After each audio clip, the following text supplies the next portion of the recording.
오늘 함께 읽을 책은 세상에서 가장 큰 담요 중 노르의 마법 스웨터를 함께 읽을 텐데요. 이 책을 통해 어린이들이 자신의 마음속 고민이 어디에서 오는지 생각해 볼 수 있는 계기를 만들어주는 책입니다. 책을 함께 읽겠습니다. 세상에서 가장 큰 담요, 낮은 3편의 노르의 마법 스웨터. 쌀쌀해진 바람이 자꾸 옷깃을 여미게 만듭니다. 바람의 낙엽도 많이 떨어지고요. 누리 할머니는 바람이 차게 느껴져 창문을 꼭 닫았습니다. 그때 누군가 거친 걸음으로 집을 향해 다가옵니다. 작은 아이들이 집에 놀러 올 때에도 단 한 번 들여다본 적 없던 이웃집에 사는 오빠 노루였습니다. 문 두드리는 손길이 급합니다. 문을 열어주는 할머니에게 인사하는 행동이나 말씨에도 공손한 맛이 없습니다. 오빠 노루는 할머니가 들어와 앉으라고 여러 번 말했는데도 쭈뼛거리고 서 있기만 합니다. 그러더니 대뜸 말합니다. 할머니한테 마법 스웨터가 있다고 들었어요. 마법 스웨터? 나한테 그런 게 있었나? 하여간 여기 좀 앉아라. 의자를 비스듬히 돌려 창을 등지고 할머니를 비껴 앉은 오빠 노루는 아무데나 눈길을 던집니다. 스웨터는 많았습니다. 할머니는 스웨터를 좋아합니다. 할머니 것이 아니더라도 할머니의 엄마, 오빠, 아빠, 할머니의 아이들이 어렸을 때 입던 스웨터까지 아직도 옷장에 많이 있어요. 그러나 그중 마법을 부릴 줄 아는 것은 없답니다. 할머니는 솔직히 마법이 어쩌고 하는 말이 마음에 안 듭니다. 이 나이까지 놀라운 일들을 많이 겪었지만 그것은 모두 온 마음을 다했을 때 일어났던 일이었지요. 할머니가 조금 엄격한 목소리로 다시 물었습니다. 마법이라니? 어릴 때 읽었는데, 아니 엄마가 들려줬나? 하여튼 마녀의 저주에 걸린 오빠들을 구하기 위해 공주가 가시풀로 스웨터를 떠서 오빠들에게 입혀주었던 백조로 변했던 오빠들이 다시 사람이 되었다는 이야기요. 할머니한테도 그런 마법 스웨터가 있다면서요. 초록 스웨터. 나에게 그런 엄청난 스웨터가 있다고? 아니요, 그런 건 아니고요. 그 스웨터처럼 하여간 할머니한테 초록 스웨터가 있다면서요. 있겠지. 내 옷장에는 온갖 스웨터가 있으니까. 왜 그렇게 많이 있는데요? 우리 엄마가 만들었던 것도 있고 아이들이 어렸을 때 입다 작아진 것들도 많아.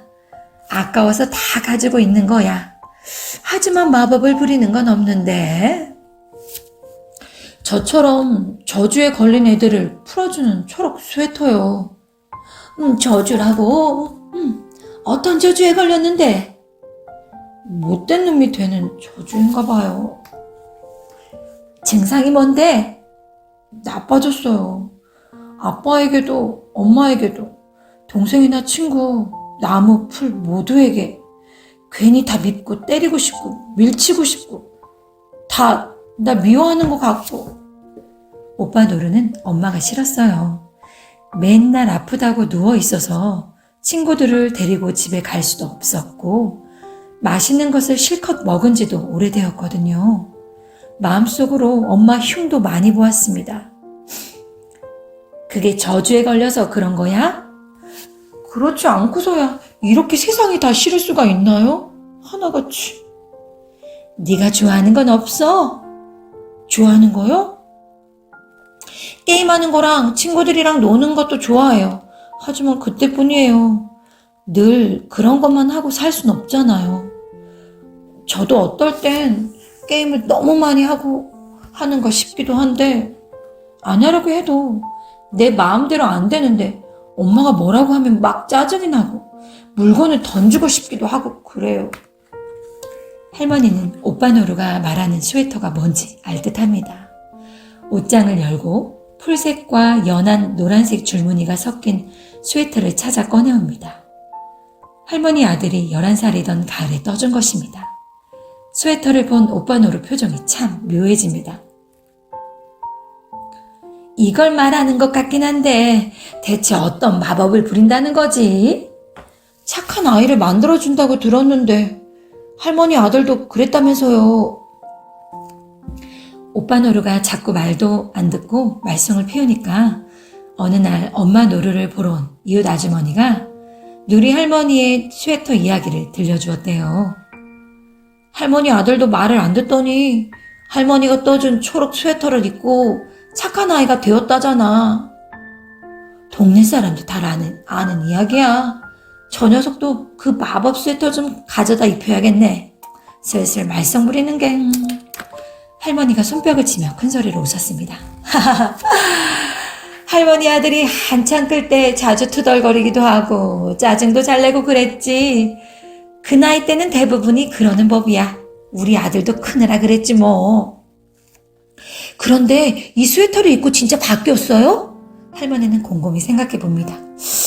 내가 이걸 만들어주고 나서 우리 아들은 밖에 나갔다 돌아오면 밝은 얼굴로 인사도 하고 나를 자주 안아주곤 했지.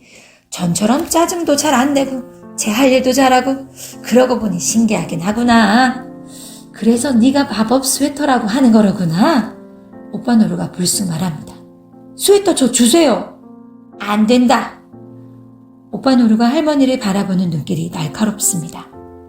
할머니는 그런 눈빛이 불편합니다. 오빠 노루는 목소리에 가시가 박힌 것처럼 말합니다. 왜요? 아까워서요? 물론 추억이 담긴 옷이니 소중하기도 하지. 하지만 못 줄 것도 없어. 그런데 왜요? 이 옷에는 마법이 없거든. 그 마법은 단 한 번만 효력이 있었나 봐. 딸 아이에게도 물려주어서 입혔지만 딸 아이는 스웨터를 입기 전이나 후나 달라진 게 없었거든. 그 대신 꼭 필요하다면 내게 마법 스웨터를 만들어주마. 어떡해요? 두고 보면 되는데 나 혼자는 못 만들어요. 너희 엄마랑 함께 만들어야 해. 엄마는 아파요. 늘 누워있어요. 알아. 걱정 마. 누리 할머니는 옷장에서 풀색 털실을 찾았어요. 모자랄 것 같아서 연노란색 털실도 찾아 스웨터 한 벌만큼을 마련했답니다. 그리고 그날 밤은 아들딸이 입었던 초록색 오래된 스웨터를 들여다보며 그 옷을 어떻게 떴는지 기억을 더듬어 종이에 적었습니다. 커다란 종이에 글씨를 큼직큼직하게 쓴 것은 할머니 눈이 어두워서만은 아니었어요. 다음 날 누리 할머니는 한 바구니 짐을 싸들고 노루네 집에 찾아갔어요. 엄마 노루는 많이 아파 보이긴 했지만 그래도 침대에 앉아 머리를 빗고 있었어요. 할머니는 가지고 온 스웨터와 털실, 종이를 침대에 펼쳐놓고 엄마 노루에게 뜨개질을 가르쳐 주었어요. 앉아서 할 수 있다고는 해도 뜨개질은 어깨며 등이며 눈이 아픈 일이기 때문에 무리하면 안 됩니다. 혼자서 스웨터를 다 뜨긴 어려운 터라 엄마 노루는 앞을 뜨기도 하고 할머니는 뒤를 뜨기 시작했습니다. 학교에서 돌아온 오빠 노루는 엄마가 침대에서 일어나 앉아 뜨개질하는 모습을 보았습니다. 엄마가 잘은 못 뜨지만 겨울 오기 전에 너한테 옷 한 벌 떠주고 싶다. 누리 할머니가 가끔 와서 도와주시기로 했단다. 아프다면서 무슨 뜨개질이야? 오빠 노루는 짜증을 부렸습니다. 그러고는 괜히 설거지통에 쌓여있는 그릇들에게 화풀이라도 하듯 덜컥덜컥 그릇을 씻었습니다. 엄마 노루의 뜨개질은 하루가 다르게 늘었습니다. 오빠 노루는 학교를 마치고 왔을 때마다 길이가 길어지고 모양이 드러나는 그 옷이 신기합니다. 뜨개질하다 잠든 엄마 몰래 옷을 몸에 대보고 거울도 봅니다. 벽에는 스웨터 뜨는 법이 그려진 종이가 붙어 있습니다. 엄마가 침대에 앉아서도 잘 보이도록 큰 글씨로 쓰여 있습니다. 할머니가 붙여놓고 간 것이었어요. 오빠 노루는 할머니가 낮에 와서 엄마 대신 여러 단을 떠주고 간다는 것을 모릅니다. 자세히 보면 앞과 뒤의 솜씨가 다르다는 것도 모릅니다. 기다리는 마음에 좀 짜증이 나서 아프다면서 앉아서 뜨개질한다며 엄마에게 투덜거리는 일도 몇 번 있었어요. 조금 더 추워진 어느 날 아침, 잠에서 깬 오빠 노루는 이불 위 가슴에 고스란히 놓여있는 풀색과 연노란색이 섞인 스웨터를 보았습니다. 엄마가 오빠 노루를 안아준 지 너무 오래되어 그 사이 얼마나 컸는지 잘 모를 텐데도 스웨트는 놀랍게도 몸에 딱 맞았습니다. 아무리 아파도 아침을 챙겨주려 일어나던 엄마가 정신없이 잠에 빠진 것을 보니 밤새 마무리를 했나 봅니다. 엄마가 깰까 조심하며 오빠 노루는 스웨터를 입고 혼자 아침을 조금 챙겨 먹고 집을 나섭니다. 햇살은 밝지만 공기는 싸늘한데 조금도 춥게 느껴지지 않았어요. 너무나 행복한데 왜 자꾸 눈물이 나는지는 잘 모르겠습니다. 오빠 노루는 이제 스웨터의 마법 따위는 다 잊어버렸습니다.